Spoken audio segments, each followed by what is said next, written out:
Magandang araw mga kabi.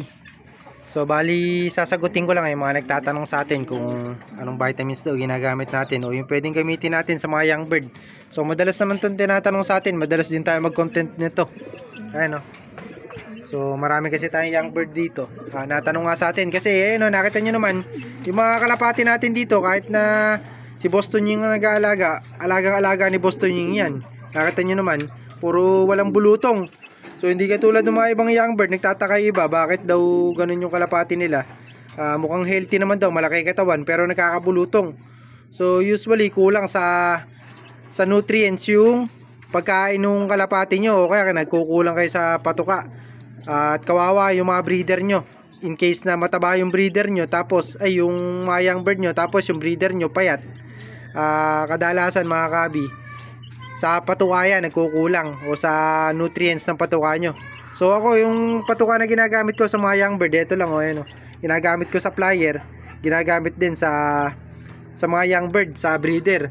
Ganun lang din ang ginagamit ko, yan o, nakita nyo yung halo. Kaya ang natitira dito yung mga mais, kasi maraming mais to. Ayan o. Pero kapag ka nagutom sila, kinakain din nila yan mga kabi.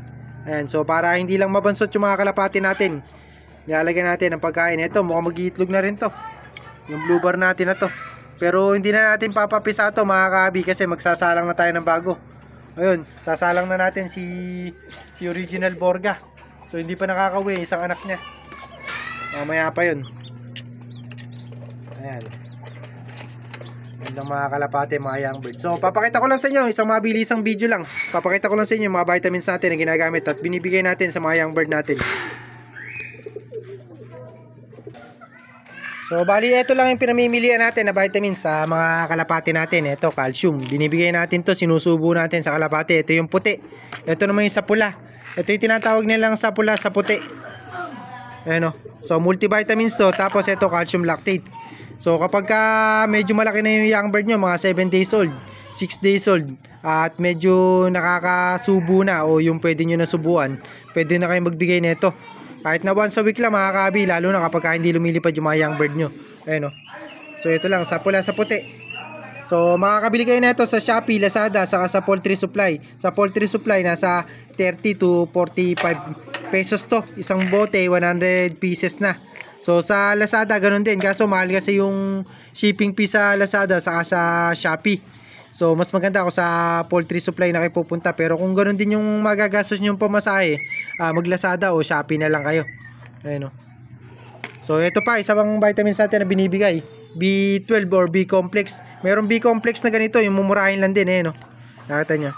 So mayroong B-complex na mumurahin, pink lang din ang kulay nun, saka yung iba kulay green. Ito B12 lang to mga kabi. Pang manok to. Etong tatlo na to pang manok, pero ginagamit nga natin sa young bird natin. Ayan. Yan lang ginagamit natin. Tapos tiki-tiki, pwede rin kayong gumamit ng tiki-tiki. Yun, gumagamit din kami ng tiki-tiki, kaso hinihiringgilya namin. Gamit yung panghiringgilya. Hihiringgilya kayo ng konti lang, tapos bibigay nyo sa kalapati nyo gamit nga yung hiringgilya. Parang isinusubo nyo rin. So yung iba ginagamit yun, hinahalo sa patuka, hinahalo sa tubig. So mas marami kasing paraan ng paggamit ng tiki-tiki. Pero kami hiringgilya para sure ball na talagang mapupunta sa mga young bird nyo.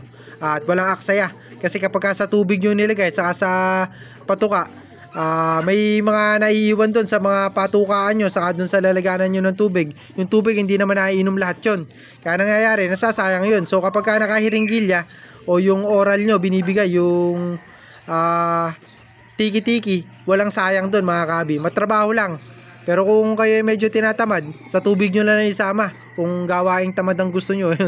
So kung effective naman sa inyo, walang problema. Pero mas maganda kung oral nyo ibibigay, yung i-inject nyo, i-inject o yung hiringgilyahin nyo sa bibig, para kayo nagbabaksin lang ng kalapati, kaso sa bibig nyo ilalagay, susubo.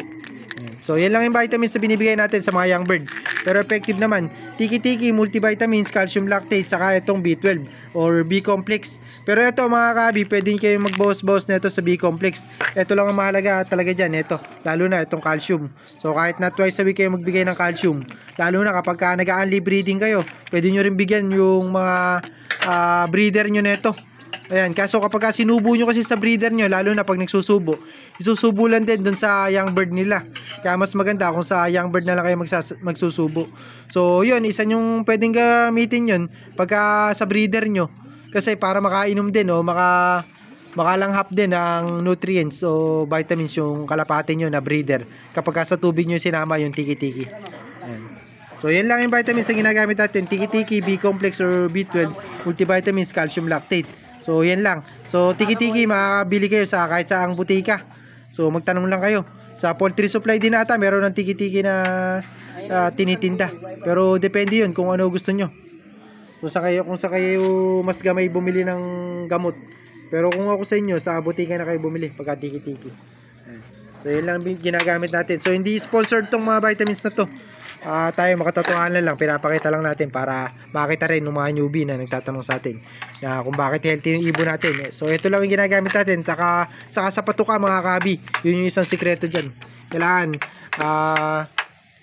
masustansya yung patuka nyo. Huwag nyo tipirin yung kalapate. Kailangan kapag yung kalapate nyo meron namang mumurahin, kaso inaaral din kasi yan yung patuka, kung ano yung makakabuti sa kalapate nyo o alaga nyo. So aaralin nyo rin yun. Sa patuka namin 5 klase kasi yun.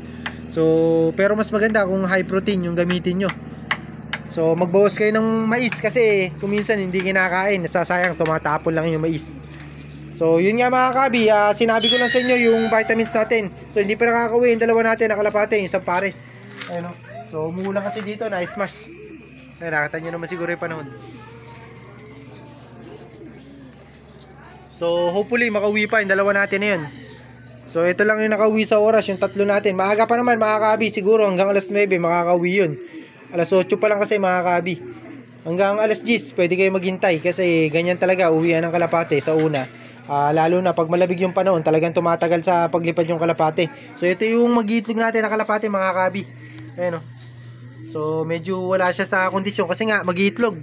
So papasubukan ko lahat to ng calcium kay Boston yung mamaya. Hintayin pa natin yung dalawa natin. So hanggang dito na lang yung video natin at i-update ko na lang kayo sa mga susunod na video. Ayan, so susubuan din natin to. Ayan, lahat na susubuan natin yan. Pati yung mga breeder natin, susubuan natin ng calcium lactate sa multivitamins. Lalo na yung breeder natin na yun, no? So nabigla ako kasi nagitlog na nga agad. Ito, yung kapares nga nung hindi pa natin nakakauwi. So malamang nagitlog na rin yun, yung nestmate niya. So hindi pala kapares, nestmate. Ito yung blue bar natin na white feather. Sa previous video natin pinakita ko nga sa inyo na nakaupo. So malamang nagitlog. So para pala malaman nyo kung kailangan nyo subuan ng calcium yung kalapate nyo o kaya nabasagan ng itlog yung kalapate nyo, titingnan nyo yung ipot.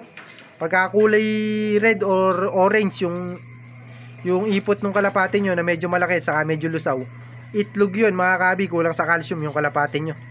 So kaya kung minsan matagal na akala nyo hindi nag-iitlog yung young bird nyo o yung breeder nyo, nung pala kulang sa calcium kasi tinatae lang yung itlog, walang shell. So akala nyo hindi nag-iitlog yung kalapate nyo, kulang pala sa calcium. So napakalaga ng calcium. So hanggang dito na lang mga kabi at in-update ko nga lang kayo. Happy flying sa inyo, God bless.